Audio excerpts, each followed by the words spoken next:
ہے۔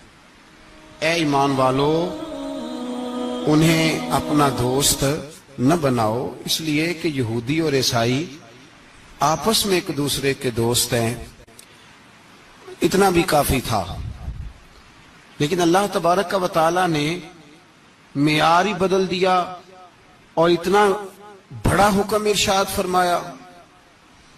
اس آیہ مقدسہ نے ہر چیز کو اپنے دامن میں سمیٹ کے رکھ دیا۔ یہودی اور عیسائی کو اپنا دوست نہ بناؤ، اس لیے کہ وہ آپس میں ایک دوسرے کے دوست ہیں۔ تو بات اتنی بھی کافی تھی، لیکن فرمایا اللہ تعالیٰ نے وَمَن يَتَوَلَّهُم مِّنكُمْ، جو تم میں سے انہیں اپنا دوست بنائے گا۔ تمہیں منع کر دیا ہے، ہم نے روک دیا ہے کہ دوست بنانا، اور اگر وَمَن يَتَوَلَّهُم مِّنكُمْ، جو تم میں سے، وَمَن يَتَوَلَّهُم مِّنكُمْ، جو بھی تم میں سے انہیں اپنا دوست بنائے گا فَإِنَّهُ مِنْهُمْ، تو وہ انہی میں سے ہے۔ تمہیں بتا دیا ہے کہ دوست یہودی اور عیسائی کو کبھی دوست بنانا، اور اگر بناؤ گے تو پھر تم، اور پھر جو قرآن مجید نے بات اس آیہ مقدسہ کو جو ختم فرمایا تو فرمایا ان اللہ لا یہدی القوم الظالمین، بے شک اللہ ظالموں کی قوم کو ہدایت نہیں دیتا۔ ظلم کرنے والوں کے نصیب میں ہدایت نہیں ہوتی۔ وہ ظلم کرتے رہتے ہیں اور انہیں سمجھایا جائے تو مانتے بھی نہیں، اس لیے کہ ہدایت ان کا نصیب نہیں ہوتی۔ میرے بھائی، دنیا میں بد نصیب ہے وہ شخص جو غلطی کرتا ہے اور پھر مانتا بھی نہیں، اور دنیا میں کم ظرف ہیں وہ لوگ، کم ظرف جو اپنے ظالم ہونے کے باوجود ظلم پر وضاحتیں پیش کرتے ہیں، اپنی غلطیوں کا اعتراف کرنے کی بجائے ان پر دلیلیں دیتے ہیں، چھوٹے ظرف کے لوگ۔ اللہ تبارک و تعالیٰ نے فرمایا یہودی اور عیسائی کو کبھی دوست نہ بنانا۔ میرے بھائیوں، میرے بزرگوں، میرے دوستوں، ہمارا دین تعصب سے پاک ہے، لیکن تسلب کا حامی ہے۔ تعصب کا مطلب یہ ہوتا ہے کہ کہنا مار دو دوسرے کو، برداشت ہی نہ کرو، اور تسلب کا مطلب یہ ہوتا ہے کہ اپنے دین میں پختہ ہو جاؤ، اپنے دین میں پکے ہو جاؤ۔ اب ہم نا ہر روز نماز کی نیت باندھتے ہیں، اللہ اکبر، سورۃ فاتحہ پڑھتے ہیں، اہدنا الصراط المستقیم صراط الذین انعمت علیہم، اتنی بھی بات بڑی تھی، کافی تھی۔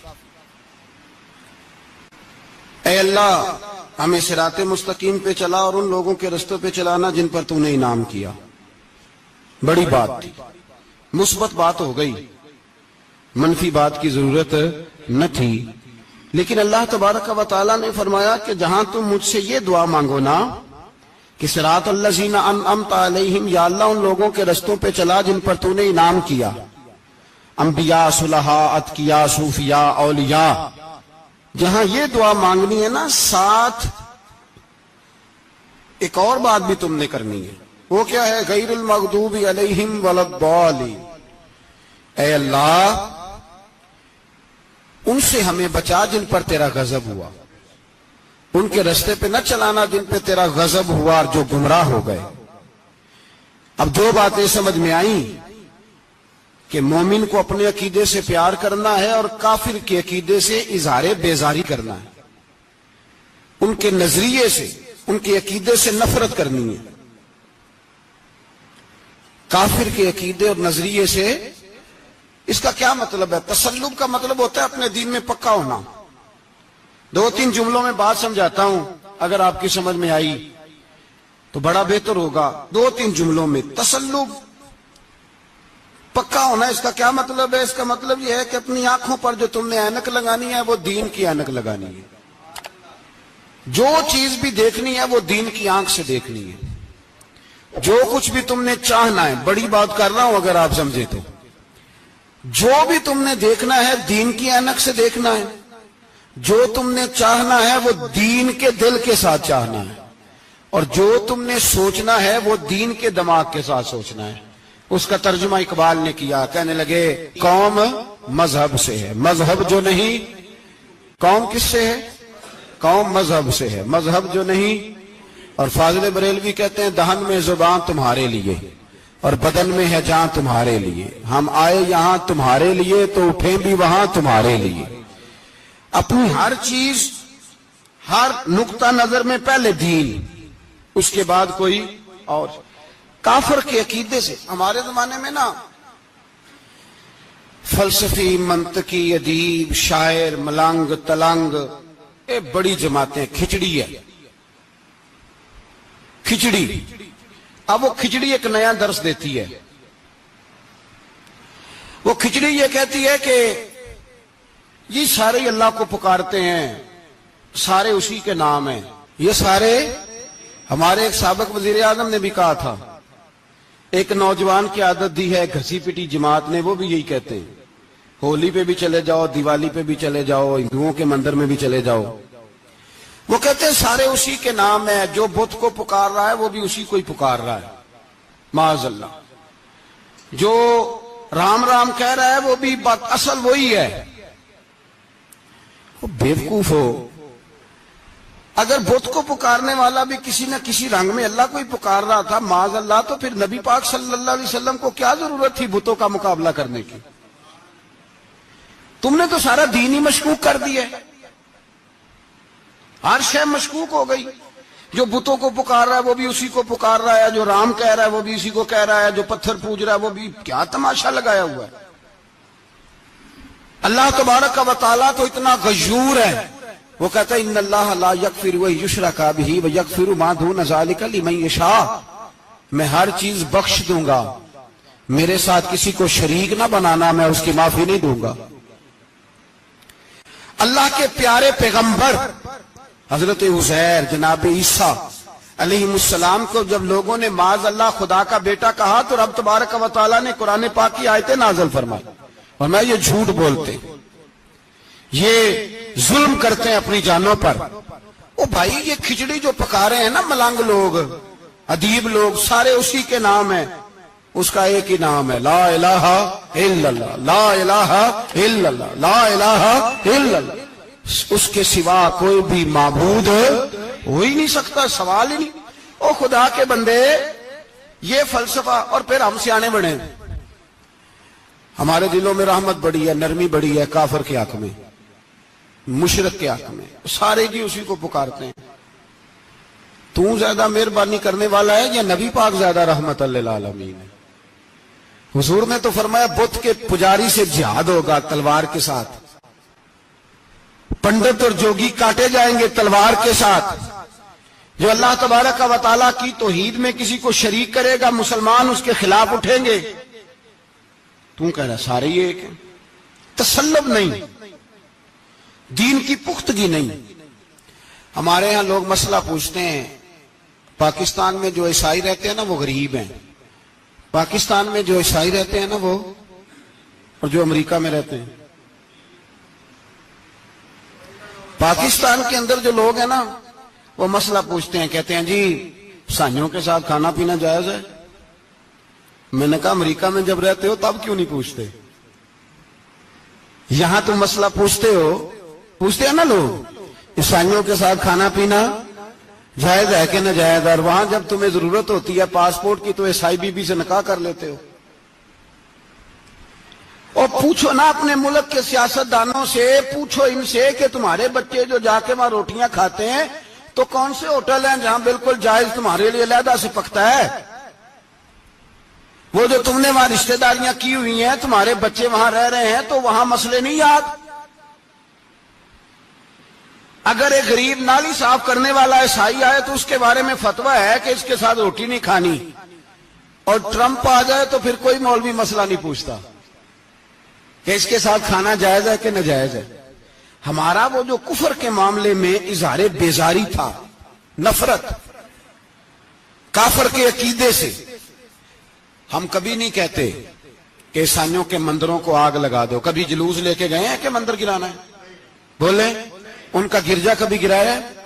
ہندو کا مندر مرزئی کی عبادت گاہ اقلیت قرار دے دیا، ٹھیک ہے، جہاں عیسائی علیحدہ سے اپنا کام کر رہے ہیں تم بھی کرو، لیکن ہم ان کے عقیدے کے کبھی بھی حامی نہیں ہو سکتے۔ اگر کہیں کہ عیسائی بھی صحیح کہہ رہا ہے، حضرت مریم کو اللہ کی بیوی کہہ رہا ہے، جناب عیسیٰ کو اللہ کا بیٹا کہہ رہا ہے، اور تو کوئی سارے اسی کے نام ہیں، تو یہ بات تیری درست اس لیے کہ ہم تو روز کہتے ہیں قل هو اللہ احد اللہ الصمد لم یلد ولم یولد، نہ کسی کا باپ ہے نہ کسی کا بیٹا ہے، ولم یکن لہ کفوا احد، اس کا تو کوئی ہمساری نہیں، اس جیسا دوسرا کوئی ہے ہی نہیں۔ تو بھائی جس عقیدے کا تو اعلان کر رہا ہے، جو آدمی تیرے عقیدے کے خلاف چل رہا ہے، اس کو تو نے صحیح کیسے کہہ دیا؟ یہ کیسے ہو؟ تو میرے بھائی اسلام یہ کہتا ہے کہ اساس، بنیاد، نظریہ، تو اپنے نظریے پہ ناز کرے گا، دوسرے کے نظریے سے اظہار بیزاری کرے گا۔ اور بھائی جاگو اور بس کر دو، جاگ جاؤ۔ اساس، بنیاد، نظریہ اصل ہے، اور اصل پر سمجھوتا ہو سکتا ہو ہی نہیں سکتا۔ بخاری شریف میں ایک حدیث ہے، بات مضبوط کرنے کے لیے عرض کرتا ہوں۔ حضرت یحییٰ ایک تابعی بزرگ ہیں، وہ کہتے ہیں حضرت عبداللہ ابن عمر رضی اللہ تعالیٰ عنہ میرے پاس آئے تو میں نے ان سے کہا حضور ہمارے محلے میں ایک جماعت رہتی ہے مسلمانوں کی، وہ نمازیں بھی پڑھتے ہیں، روزے بھی رکھتے ہیں، زکوٰۃ بھی دیتے ہیں، حج بھی کرتے ہیں، بس تقدیر کو نہیں مانتے، صرف ایک چیز کے انکاری ہیں، تقدیر کے۔ تو کیا حکم ہے؟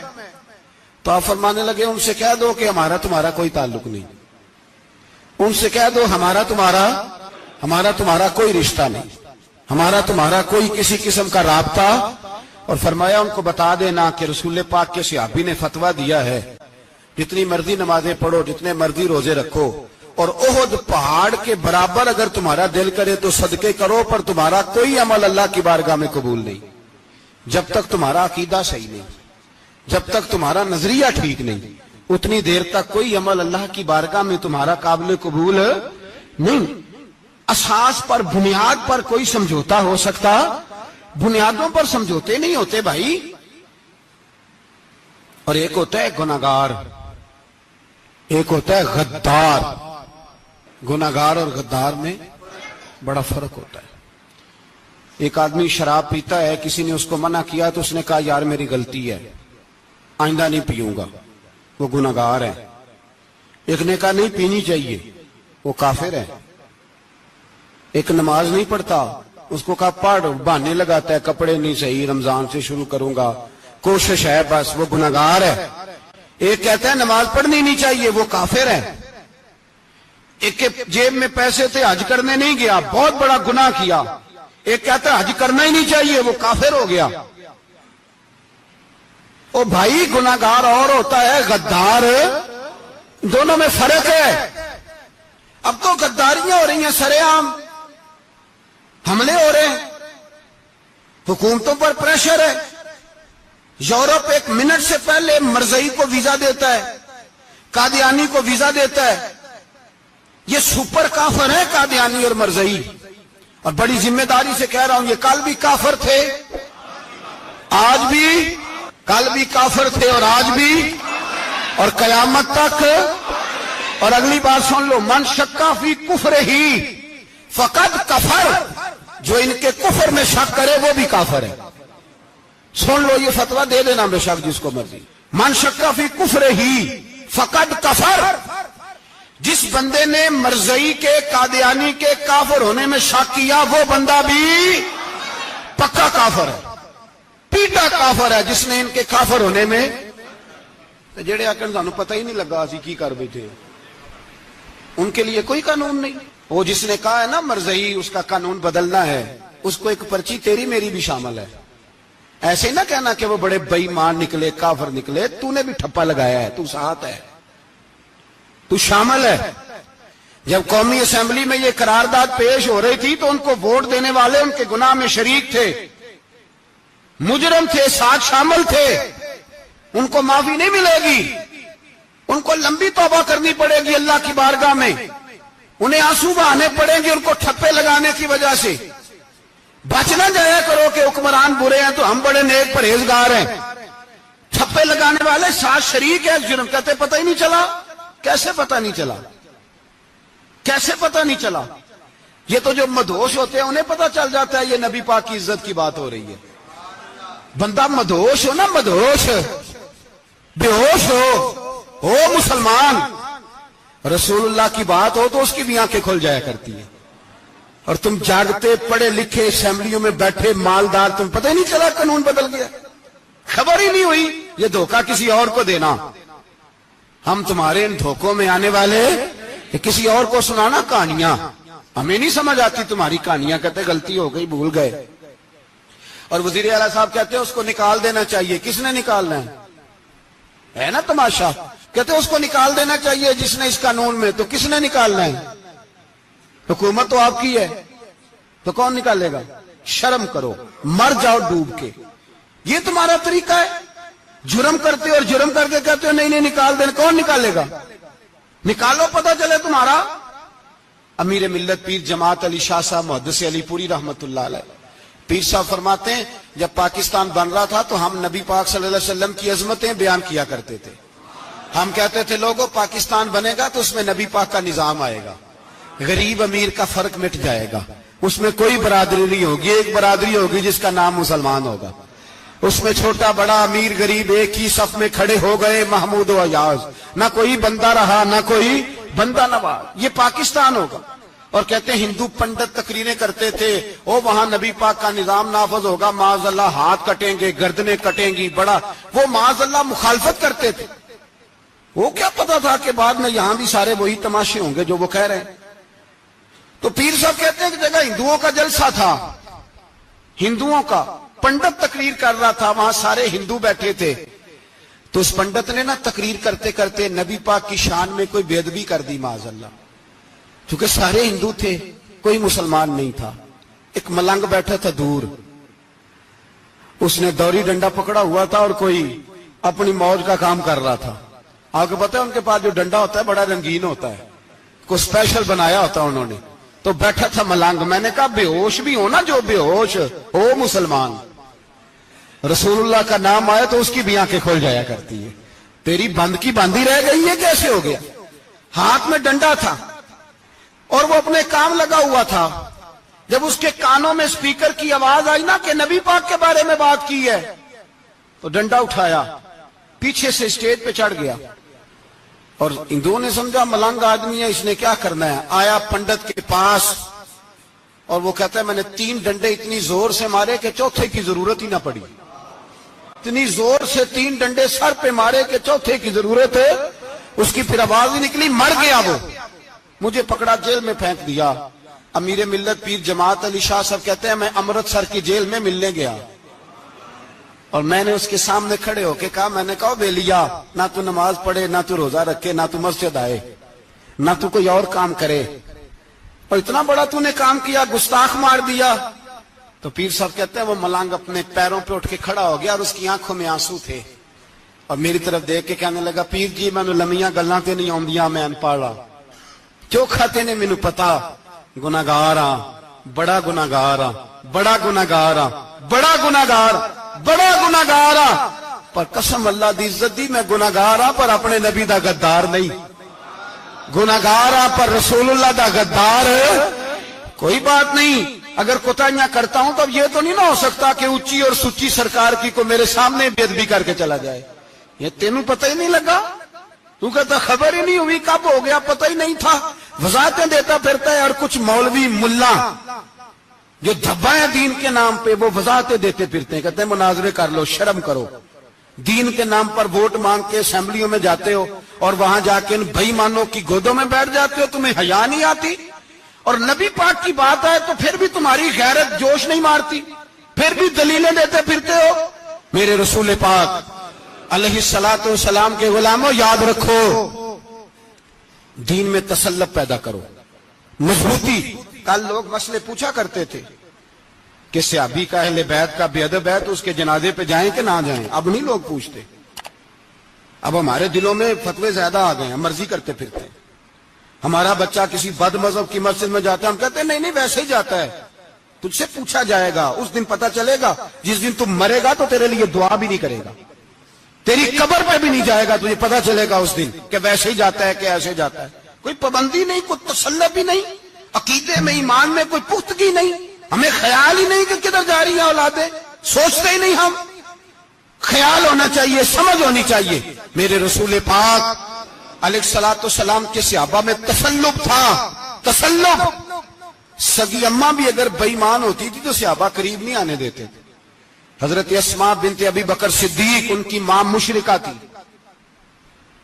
جناب صدیق اکبر کی ایک زوجہ حضرت ابو بکر نے طلاق دے دی. کچھ عرصے کے بعد وہ اپنی بیٹی کو ملنے آئی، ماں بیٹی سے ملنے آئی تو حضرت اسماء بنت ابو بکر کو پیغام بھیجا، کہا بیٹے میں تجھے ملنا چاہتی ہوں. تو کہا اماں ذرا ٹھہر جا، پہلے میں اپنے نبی سے پوچھ لوں. پہلے اپنے ماں بعد میں ہے، نبی پہلے ہے. پہلے حضرت اسماء حضور کی بارگاہ میں گئی، یا رسول اللہ میری اماں ملنا چاہتی ہے اور مشرکہ ہے، حکم کیا ہے؟ فرمایا تو ماں کی حیثیت سے مل سکتی ہے. انہوں نے تو سگے ماں باپ سے ناطے توڑ لیے، سگے رشتہ داروں سے، اور تو ان سے دوستیاں ختم نہیں کر سکتا، تیرا تعلق بھی نہیں. نہیں، سارے اسی کو پکارتے ہیں، سارے ایک ہی ہیں. یہ تماشے کسی اور کو دکھانا، یہاں رسول اللہ کے غلام بستے ہیں. ہمارا عقیدہ بڑا پختہ ہے، بڑا پختہ، بڑے پختہ نظریات کے لوگ اللہ نے اس دھرتی کو عطا فرمائے. اس زمین نے بڑے کامل مومن پیدا کیے. بھائی یاد رکھو، رسول پاک علیہ الصلوۃ والسلام کے غلاموں میں اپنے دین کے لیے تسلط تھا، پختگی تھی، کفر سے بیزار رہتے تھے. اگر سب کو ایک میں ایک ہی کرنا تھا تو پھر اتنی لمبی چوڑی جدوجہد، امیر حمزہ کا کلیجہ نکل گیا، کان کٹ گئے، سب کچھ ہو گیا، اور آج تم ان شہیدوں کی لاشوں پہ کھڑے ہو کے کہتے ہو کہ یہ تو ایسے ہی کٹ گئے. مذاق ہے یہ؟ کوئی مذاق ہے؟ اصل بات بتاؤں آپ کو کیا ہے؟ دین مفت میں ملا ہے، اور جو شے مفت مل جاتی ہے اس کی قدر نہیں ہوتی. قدر دین نبی دا ایک ہی جانن دنیا دار کمینے، دین نبی دا جانن والے سونگے وچ مدینے. تجھے کیا پتا، تجھے کیا خبر اس دین کی؟ تجھے خبر ہی نہیں میرے رسول پاک کا پسینہ کتنا بہا ہے. کبھی تیرا پھیرا لگے تو احد کے پہاڑ سے جا کے پوچھنا نبی پاک کا خون کتنا بہا ہے. کبھی ٹائم ملے نا ملک شام جا اور حضرت بلال کی قبر پہ کھڑے ہو کے پوچھ دین کتنا قیمتی ہے. اور پھر اس سے زیادہ بات پوچھنی ہو نا کبھی تو مدائن جا، حضرت سلمان فارسی کے مزار کے پاس ان سے پوچھ دین کی قیمت کتنی ہے. وہ تجھے بتائیں گے کہ کئی 100 سال لگ گئے نبی پاک کے قدموں میں پہنچنے تک. 100 سال، کئی 100 سال. اور اگر پھر بھی تجھے تسلی نہ ہو تو جنت البقیع میں جا اور سیدہ طیبہ طاہرہ حضرت فاطمہ الزہرا سے پوچھ. ان سے پوچھ بی بی اس دین کی قدر کیا ہے. وہ تجھے بتائیں گی کہ جب دین کے چہرے پہ سرخ رنگ بھرنا تھا تو میں نے حسین کا خون دے کے بھرا ہے. وہ تجھے بتائیں گی کہ اس دین کو جب پینٹ کرنا تھا تو میں نے جناب علی اصغر کے بازوؤں کے ساتھ مصوری کی ہے. اس کو آسان سمجھ رکھا ہے لوگوں نے، آسان سمجھ رکھا ہے. کہا تم کٹ گئے، اور آج اٹھنے والا صوفی اور درویش کہتا ہے سارے ایک ہی ہیں، سارے اسی کو مانتے ہیں. جس سیاستدان کا دل کرتا ہے وہ جا کے مندروں میں پوجا کر آتا ہے، جس کا دل کرتا ہے وہ جا کے ہندوؤں کی ہولی اور دیوالی میں شریک ہو جاتا ہے. سب ایک ہی ہیں. اگر ایک ہی تھے تو حسین کا علی اصغر کیوں شہید ہوا؟ اگر سب ایک ہی تھے تو جناب علی اکبر کیوں شہید ہوئے؟ سارے ایک ہی تھے تو پھر ٹھیک ہے، مست رہنا چاہیے تھا. یہ مذاق ہے اتنی قربانیاں؟ شرم ہی نہیں آتی بات کرتے ہوئے؟ جاگو اور اپنے دین کو سمجھو. میرے رسول پاک علیہ الصلوۃ والسلام نے جو دین دیا اس میں تسلب ہے، تسلب، کفر سے بیزاری. کتنی بیزاری؟ حضرت ام حبیبہ رضی اللہ تعالیٰ عنہ ام المومنین ہے، یہ ہماری اماں ہیں. ماؤں کے نام تو بچوں کو آنے چاہیے نا. یہ مومنوں کی ماں ہیں، ابو سفیان کی بیٹی ہیں. حضرت ابو سفیان رضی اللہ تعالیٰ عنہ کی بیٹی نبی پاک کی زوجہ ہیں. جناب امیر معاویہ رضی اللہ تعالیٰ عنہ کی سگی بہن حضور کی زوجہ تھی. بہت بڑے امیر باپ کی بیٹی تھی. مدینے جب آئیں تو نبی پاک کے گھر میں غربت دیکھی. آزمائش دیکھی، کئی کئی دنوں کے فقر اختیاری کے جلوے دیکھے۔ ابو سفیان ایک مذاکرات کے سلسلے میں مدینے آئے اور کہتے ہیں میں نے سوچا سیدھا اپنی بیٹی کے گھر جاتا ہوں، تو کہتے ہیں میں حضرت ام حبیبہ کے صحن میں داخل ہوا تو چارپائی پہ بستر بچھا ہوا تھا، اور ام حبیبہ ایک سائیڈ پہ بیٹھ کر تو سوئی دھاگے کے ساتھ کوئی کام کر رہی تھی۔ ابو سفیان کہتے ہیں میری بیٹی کی نظر پڑی تو حبیبہ جلدی سے اٹھی، اٹھ کے بستر جو چارپائی پہ بچھا ہوا تھا وہ بستر اٹھایا، لپیٹا، اندر لے گئی۔ بعد میں باہر آئی تو میں نے بیٹی کے سر پہ ہاتھ رکھا، میں نے کہا بیٹی میں سمجھ گیا ہوں، بستر پہ میری نظر پڑی ہے، لگتا ہے کئی سال پرانا ہے، پیوند بھی لگے ہوئے ہیں، تو اس لیے اندر رکھا ہی ہے کہ پرانے بستر پہ باپ کو بٹھاؤں گی، اس لیے رکھا ہی ہے۔ تو بیٹی امیر گھر سے آئے تو غریب گھر میں اس کی شکایتیں ختم نہیں ہوتی، پر دین کے ساتھ تسلط ام المومنین کا، پختگی اور کفر سے بیزاری، کہنے لگی ابا جی ابھی آپ کافر ہیں نا، تو آپ کی سوچ ابھی بدلی نہیں، میں اس لیے نہیں بستر اندر رکھ کے آئی کہ آپ کے قابل نہیں تھا، میں تو اس لیے رکھا ہوں کہ وہ میرے نبی کا پاک بستر ہے اور آپ ناپاک ہیں، وہ پاک بستر ہے۔ انما المشرکون نجس، مشرک ناپاک ہوتا ہے، باپ ہونا علیحدہ بات ہے، لیکن میرے دل میں باپ کی قدر بعد میں ہے میرے دل میں، اور رسول اللہ کے بستر کی قدر پہلے ہے، رسول اللہ کی نہیں، رسول اللہ کے بستر کی قدر ہے کہ باپ بیٹھ نہ جائے۔ اتنی نفرت مشرک سے، اتنا اظہار، وہ باپ بھی ہو تو اتنی نفرت، لوگوں نے پیچے ڈالے ہوئے ہیں پیار کے، محبت کی پینگیں چڑھا رہے ہیں، اور سارے یہ کہیں گے سب صحیح ہے، اور ہمارے دلوں میں نرمی، ہمارا اپنا جوان باہر جاتا ہے، وہ یہ نہیں دیکھتا کہ میں جس سے شادی کرنے لگا ہوں نیشنلٹی زیادہ ضروری ہے کہ ایمان، پیسے زیادہ ضروری کہ ایمان، دین زیادہ ضروری کہ دولت۔ عجیب تماشا ہے، بیچتے پھرتے ہیں، فار سیل کر دیا مذہب کو، تسلب ہی نہیں، کوئی خیال ہی نہیں، توجہ ہی نہیں ہماری۔ میرے رسول پاک علیہ الصلوۃ والسلام کے صحابہ جو چٹان تھے دین کے معاملے میں، اپنا پیارا بھی سامنے آتا تھا تو کافر سمجھ کے قتل کر دیتے، اس لیے کہ وہ سمجھتے تھے قوم مذہب سے ہے، مذہب جو نہیں تم بھی نہیں، اگر دین نہیں رہے گا تو کوئی شے باقی نہیں رہے۔ یاد رکھنا، اگر دین نہیں رہے گا، میرے حبیب پاک علیہ الصلوۃ والسلام کے غلاموں کا یہ حال تھا۔ احد کے اندر افواہ پھیل گئی کہ حضور شہید ہو گئے، حضرت انس بن مالک کے چچا تھے انس بن نضر رضی اللہ تعالیٰ عنہ، جب افواہ پھیلی نا حضور شہید ہو گئے تو جناب انس بن نضر اٹھے، تلوار پکڑی، صحابہ سے کہنے لگے یہاں کیوں بیٹھے ہو؟ کہا حضور شہید ہو گئے، ہم کیا کریں؟ فرمایا حضور شہید ہو گئے تو ہم زندہ رہ کے کیا کریں گے؟ یہاں کیوں بیٹھے ہو؟ ہمارا جینا بھی مصطفیٰ کے لیے، مرنا بھی مصطفیٰ کے لیے، اگر حضور علیہ الصلوۃ والسلام وصال کر گئے تو اٹھو، ان بے ایمانوں سے لڑتے ہیں جنہوں نے مصطفیٰ کو شہید کیا ہے، اٹھو۔ حضرت انس بن نضر میدان میں نکلے، اس طرح لڑے کہ صحابہ کہتے ہیں نہ زخموں کی پرواہ، تیر برستے رہے پرواہ کوئی نہیں، تلواریں چلتی رہی پرواہ کوئی نہیں، ان کے وجود پر نیزوں کے زخم آتے رہے پرواہ کوئی نہیں۔ حضرت انس بن نضر اتنا لڑے کہ شہید ہو گئے، اور جب شہادت کے بعد ان کی لاش دیکھی تو 80 زخم نظر آئے، تلواروں کے، نیزوں کے 80 زخم۔ حضور کے لیے ان لوگوں نے جانیں دے دی، پرواہ ہی نہیں کی۔ یہاں اس مسئلے کو ہمارے ہاں لوگ سمجھتے ہی نہیں۔ ختم نبوت کا مسئلہ بڑا حساس مسئلہ ہے۔ ما کان محمد ابا احد من رجالکم ولکن رسول اللہ وخاتم النبیین۔ ہم ختم بھی پڑھے نا کسی کا تو اس میں بھی ختم نبوت والی آیت پڑھتے ہیں، اس لیے کہ یہ بنیادی مسئلہ ہے۔ ہم لوگوں کو بتاتے ہیں کہ جو مرنے والا گیا ہے نا دنیا سے، وہ نبی پاک کی ختم نبوت کا اعلان کرتا ہوا گیا ہے۔ ہم لوگوں کو یہ بات بتلاتے ہیں، میرے حبیب پاک علیہ الصلوۃ والسلام کی 150 کے قریب حدیثیں ہیں کہ میں آخری نبی ہوں، میرے بعد کوئی نبی نہیں ہے۔ 150 کے قریب حدیثوں میں حضور نے ارشاد فرمایا، جگہ جگہ محبوب پاک نے وضاحت فرمائی کہ میں آخری نبی ہوں، میرے بعد کوئی نبی ہو سکتا، وضاحت۔ اور ہمارے علماء نے لکھا ہے جو دعویٰ کرے کہ میں نبی ہوں، اور جس بندے نے اس سے یہ کہا کہ چل کوئی دلیل دکھا، وہ بھی کافر ہو گیا، وہ بھی کافر۔ کیوں تو نے یہ سوال کیا؟ یہ حساس نوعیت کا مسئلہ ہے۔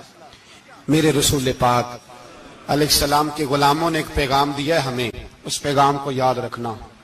حضرت سعد بن ربیع رضی اللہ تعالیٰ عنہ کو احد کے میدان میں اتنے زخم لگے کہ اٹھا نہیں جاتا تھا۔ نبی پاک صلی اللہ علیہ وسلم نے فرمایا جاؤ کو میرے سعد بن ربیع کا پتہ کرو وہ کہاں ہے۔ صحابہ آئے تو فرماتے ہیں جب ہم ان کے پاس پہنچے تو ان کی روح پرواز کر رہی تھی، آخری لفظ انہوں نے ادا کیے، کہنے لگے ادھر آؤ صحابہ ادھر آؤ، میری وصیت سن لو۔ ہم قریب گئے، ہم نے کہا شاید بچوں کے بارے میں، اولاد کے بارے میں، گھر کے بارے میں کوئی وصیت کریں گے۔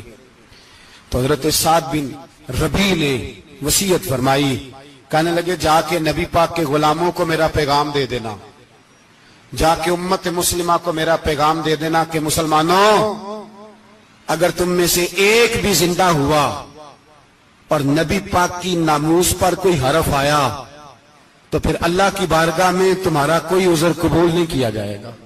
یہ میدان احد میں سر سے لے کر پاؤں تک زخم لگے ہوئے ایک صحابی کا پیغام ہے امت مسلمہ کے نام۔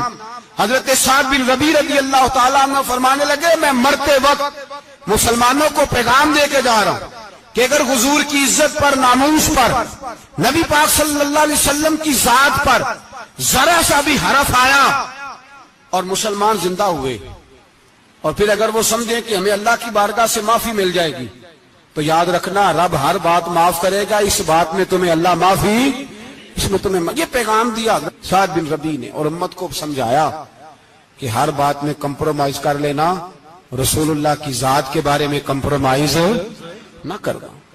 جب سے مرزائیوں کو ان سپر کافروں کو اقلیت قرار دیا گیا ہے، اس کے بعد کسی مرزائی کی عبادت گاہ جلائی ہے مسلمانوں نے؟ بولے کبھی کسی مرزائی کے ساتھ مسلمانوں نے کوئی ظلم کیا ہے بعد میں؟ ٹھیک ہے اپنی عبادت کر رہے ہیں جس طرح بھی کر رہے ہیں، باقی اقلیتیں بھی رہ رہیں۔ کبھی دوبارہ علماء نے یہ تحریک چلائی ہے کہ انہیں پاکستان سے نکالو، یہ کیوں بستے ہیں جہاں اقلیت ہے تو رہنے دو؟ جو بے ایمان ہے، کافر ہے، اسے گھسیٹ کے دین میں کیوں لاتے ہو جب وہ آنا نہیں چاہ رہا؟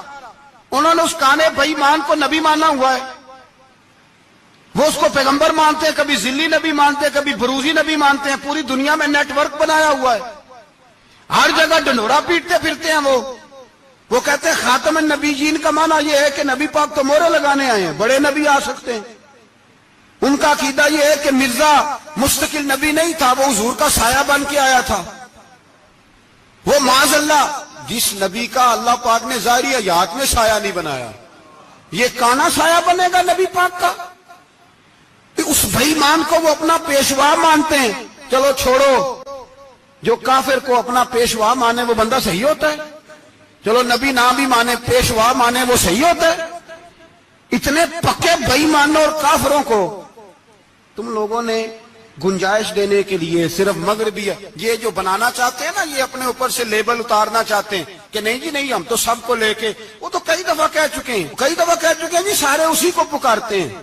نہ، سارے اسی کو نہیں پکارتے، اس کو اگر صحیح پکارتے ہیں تو مسلمان پکارتے ہیں، باقی اس کو صحیح پکارتے کہ جھوٹ بولتے ہیں، ملاوٹ کرتے ہیں، شرک کرتے ہیں، کفر کرتے ہیں، اور اللہ کی بارگاہ میں کفر و شرک کی کوئی معافی۔ یہ دنیا کو بتانا چاہتے ہیں نہیں جی نہیں ہم بڑے نرم ہیں، ہم بڑے ایسے ہیں، ہم کوئی نرم نہیں، کوئی نرم نہیں، ہم نرم ہیں رحماء بینہم۔ لیکن اگر عقیدوں کو چھیڑو گے، رسول اللہ کی عزت اور ناموس اور ختم نبوت کو چھیڑو گے، تو اقبال کہتے ہیں ہم بڑے نرم ہیں، اتنے نرم ہیں جیسے ریشم ہوتا ہے، وہ ہلکا ہے یاراں تو بریشم کی طرح نرم، اور رزم حق و باطل ہو تو فولاد ہے مومن۔ پھر ہم نرم نہیں، پھر ہمارے اندر بڑی سختی ہے، بڑی سختی۔ حضرت ابو بکر صدیق سب سے زیادہ نرم تھے، پر ختم نبوت کا معاملہ آیا تو سب سے زیادہ سخت حضرت ابو بکر صدیق ثابت ہوئے، سب سے زیادہ۔ ہم بڑے سخت ہیں، بڑے سخت۔ چیک نہ کیا کرو مسلمانوں کے ایمان کو، ٹٹولا نہ کرو۔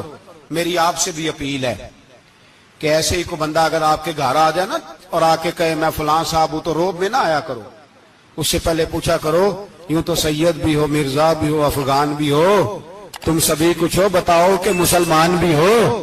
بس کر دیں، اب بس کر دیں، ان لوگوں کے ہاتھ مضبوط کر دیں جو ہاتھ بڑھاتے ہیں تو نبی پاک کی ختم نبوت پہ ہی ڈال لیتے، ان کے ہاتھ مضبوط کرنے بند کرو، بند کرو ان ظالموں کے ہاتھ مضبوط کرنے۔ حضور آخری نبی ہیں، بولیے نبی پاک، سارے بولیے حضور۔ حضور کے بعد جو کسی اور کو نبی مانے وہ کل بھی کافر تھا، آج بھی، قیامت تک وہ۔ جو اس کے کفر میں شک کرے وہ بھی، جو مرزائی قادیانی کے کفر میں شک کرے وہ بھی کافر ہے۔ مر جائے تو مسلمانوں کے اس قبرستان میں اس کا دفن ہونا جائز ہے، مسلمان کا اس کے لیے تعزیت کرنا جائز ہے، مسلمان کا اس کے حق میں نرمی پیدا کرنا جائز ہے، نہیں، مسلمان کا اس شخص کے بارے میں کسی قسم کی گنجائش دینا جائز ہے۔ کل بھی کافر تھے، آج بھی کافر ہیں، قیامت تک کافر رہیں گے۔ مسلمان وہ رہے گا جو کہے گا کہ نبی کی ہر شان کو ہم مانتے ہیں، حضور خاتم النبیین ہے، زبان سے اقرار کرتے ہیں اور دل سے اس پر ایمان لاتے ہیں، وہ بندہ مسلمان رہے گا۔ ہم حکومتوں کو سمجھاتے ہیں اپنی قبریں خراب نہ کرو، اپنی آخرت تباہ نہ کرو، نہ بس تھوڑا سا وقت ہے، تمہارے باپ دادا مر گئے، ان کا نام بھی کوئی نہیں لیتا، تم بھی دنیا سے جاؤ گے، خدا را ہم تمہیں سمجھاتے ہیں، ہم درد مندانہ اپیل کرتے ہیں، اپنی آخرت بچاؤ۔ یہ اسمبلیاں چند روزہ، یہ حکومتیں چند روزہ، ادھر جا کے دیکھ لو، شدرے میں وقت کا بادشاہ لیتا ہے لیکن کوئی نہیں جاتا۔ بادشاہ تھا، اٹھتا تھا تو دنیا اٹھتی تھی، بیٹھتا تھا تو دنیا بیٹھ جاتی تھی۔ آج ہمارے بہت سارے نوجوانوں کو پتہ نہیں کہ اس کسی بادشاہ کی قبر بھی ہے، بہت بڑا مقبرہ بنا، بڑی سیرگاہ بنی ہے، پر کوئی جاتا نہیں۔ چند قدم راوی کراس کر کے دیکھ لو، داتا علی اجمیری لیٹے ہوئے، ایک دن کے لیے بھی چھوٹی سی اسمبلی کے ممبر بھی نہیں بنے۔ میراں نہ امیراں دے دیوے بلدے نہیں، صدا فقیراں دے، نہ وہ والی حکومت کرو جس کے بعد تمہاری فاتحہ بھی کوئی نہ پڑھے۔